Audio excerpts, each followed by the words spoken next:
you don't start with an idea, you start with sort of an obsession. Because an idea, I don't think, would last for 2 years. Like as you say. I mean, this most recent book, What Happened Later, took 18 months. That's about as short as I've ever spent on a book. The one's just been published. And I think that if I had an idea the first time that it was nice outside, and I didn't feel like going downstairs to my studio, then it would be dissipate, right? But it sounds like a cliche, but the ideas sort of choose you in a way. And I felt that unless I finished that book, then I wouldn't be, well, I must say wouldn't be happy. I'd be more unhappy than I already am, you know. So it's a compulsion to get it done. And I think that's how good books get done. They become an obsession. And I don't mean like every waking minute of every day. I don't think that's the case either. I remember reading A Moveable Feast by Hemingway when I was young, and he was talking about, you know, work very hard, know what you're going to do the next day, and leave it. And if you have to read, you know, read something very good or something very bad. You know, one will inspire you, one won't affect you. No middlebrow stuff. And then have a day, you know, have a job, whatever, and then come back to it. And so but it's not like every minute of every day, but when you're there, you're there.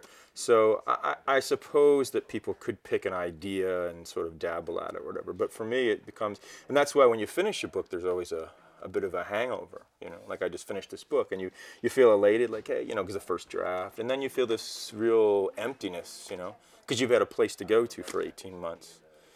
And, you know, Hemingway said, too, again, that writing isn't hard, life it's hard. So you sort of exit, it's like, look at me, I finished it, and it's like, your whole reason for existing for 18 months, not your whole reason, but a big part of it is gone. When you finish a novel, I'm not nostalgic for the characters. I'm nostalgic for the world that they inhabit, though. And more selfishly or hedonistically, I'm nostalgic for that place to be. Because when you start a new book, you got to start all over again, you know? People have this idea that you have this idea, and then I'll put it on paper. The ideas get generated by the writing. I mean, a good book, anyway. Even if you have lots of ideas. You know, Dostoevsky knew what he was going to write about, but when he wrote the books, they came out entirely different, thankfully for us, right?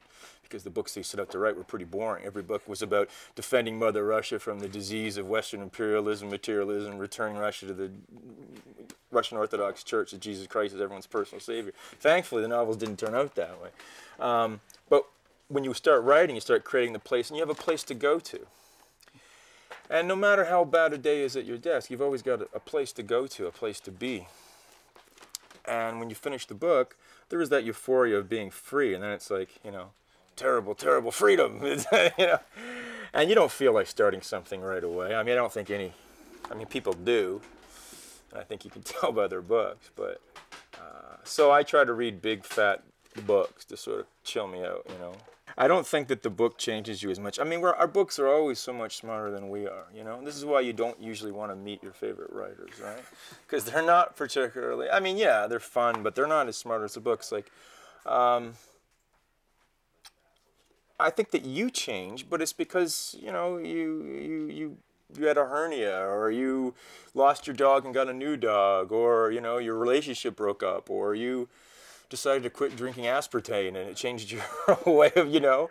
So those things happen, and those will affect your next book. But you can never find that release that you found in other people's work. So I don't think you're changed by your work so much as you are by life, and that in fact affects the further work. So it does have a symbiotic effect, but I don't think you read a book and go, oh, I'm wiser now. You know, if that was the case, then you wouldn't have these very wise books. I mean, Hemingway's books are very wise, and the man was clearly, at the end of his life, you know, he's probably mentally ill, but charitably a buffoon. Right? Well, how does that happen? How does that happen? Well, you know, I don't know.